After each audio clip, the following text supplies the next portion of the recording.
Kdaj ste začeli s pripravami na Evropsko prvenstvo? To je pa nekako, bomo rekli, 3 mesece nazaj. Košarkarska zveza nam je takrat zaupala to prvenstvo in že kar naslednji dan se je začelo dogajati. Kako pa so potekale priprave? Ja, naša glavna in najbolj pomembna naloga je bila, da se ta dvorana še posodobi, predvsem, da v dvorani pridobimo klimo. To je bil en izmed, bomo rekli, pomembnih dogodkov v Domžalah, pa nasplošno v Sloveniji. Zdaj imamo v bistvu 3-4 dvorane v Sloveniji, kjer ima košarka boljše pogoje. Ta poseg je bil malo tisti daljši, bomo rekli, da je to klima čez noč se ne da narediti, ampak te 3 mesece je bilo dovolj. Občina je tu priskočila na pomoč in dejansko smo to realizirali. Potem so bili pa ostali taki detalji, kot malo posodobljanje še ostalih prostorov, dograditev določenih stvari, malenkosti storitve na igrišču, v glavnem ostale stvari so bile pa kar, bomo rekli, bolj kot en hobi program. Vaš del organizacije glede dvorane je v bistvu zaključen. Kako ste s tem zadovoljni? Jaz sem zelo zadovoljen. To, kar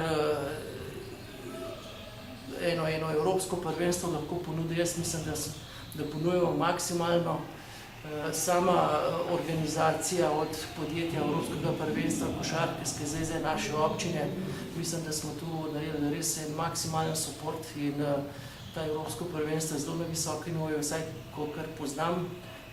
Kot sam, ko sem se jih nekaj udeležil, mislim, da je tole na visokem nivoju, tako da je kar en dober dogodek. Kako pa se priprava dvorane razlikuje glede Evropskega prvenstva in potem s pripravo na tekmo Lige Telema? Ja, jasno, tu so določene zahteve, ki jih postavlja FIBA Europe organizacija. Določene stvari smo mogli spremeniti, odstraniti. To je bilo le malo drugače, kot pa ena tekma. To traja 11 dni.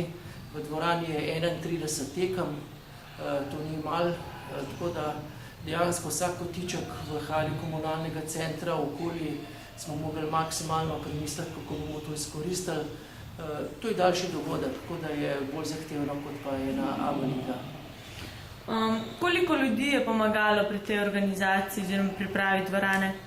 Ja, to je kar ena skupina v klubu, predvsem tu pade na našega neverjetno pridnega gospodarja Aleša Javška, ki non-stop noč in dan dela v tej dvorani, skrbi. Potem je še ena grupa ljudi, ki dejansko delamo okoli neprestanoma, potem se pa to še raztegne na določene, bomo rekli, trenerje, igralce, tako da je ta pripadnost v klubu kar dosti dobra. Kako poteka sodelovanje z pisarno IPA 2013 oziroma s Košarkarsko zvezo Slovenije? Odlično, ravno kar me kličejo iz pisarne.